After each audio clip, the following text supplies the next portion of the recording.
20 বছর পর আরিয়ান ফিরছে সেই গ্রামে, নগরপুরে। এক গ্রাম যা আজ গল্পে আর কান্নায় বেঁচে আছে। ভাই, এখানেই নামেন, এর পরের রাস্তা আমি যাই না।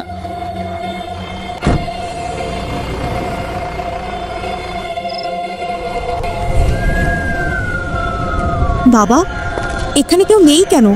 জানি না, গ্রাম এমন হওয়ার কথা নয়।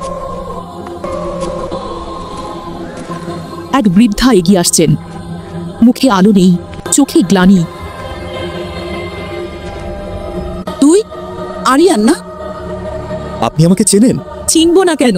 তুই ফিরবি বলেছিলি, আমরা অপেক্ষা করছিলাম। কিন্তু আপনি কে? আমি জয়ন্তী, চল তোমাদের বাড়ি দেখিয়ে দিই, কিন্তু সন্ধ্যার আগেই পৌঁছাতে হবে।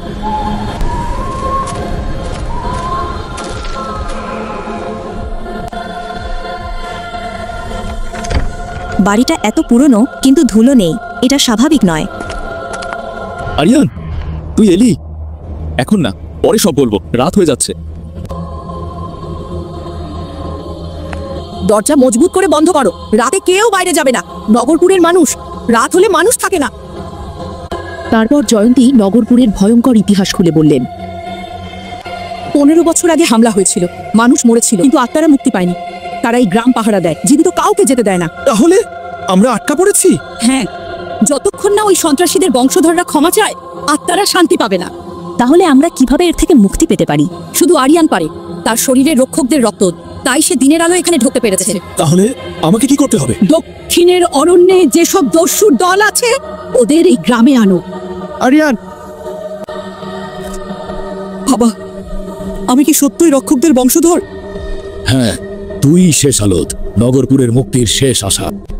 এখন আরিয়ার নগরপুরকে বাঁচাতে সেই দস্যুদের কাছে যাচ্ছে।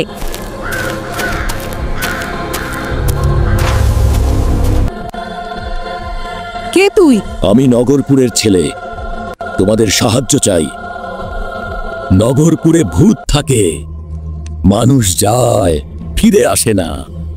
ভুল শোনোনি, ভূত আছে, কিন্তু তোমাদের পূর্বপুরুষের জন্য।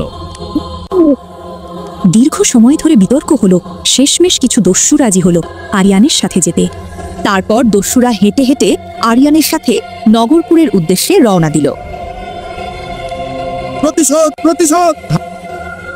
এরা অপরাধী নয়, ওদের পূর্বপুরুষ অপরাধী ছিল। বাবা, শক্তিটা ব্যবহার কর। আরিয়ান হাত তুলতেই এক বিশাল আলো নগরপুরকে ঢেকে দিল। আমরা ক্ষমা চাই, আমাদের পূর্বপুরুষ ভুল করেছে, ক্ষমা করো। মুক্তি, ধন্যবাদ। আরিয়ান, তুই গ্রামের বাঁচালে বাবা। বাবা, দেখো এখানে আবার ফুল ফুটছে। আমরা এখানে থাকবো। মৃতদের গ্রামকে এখন জীবিতদের গ্রাম করব।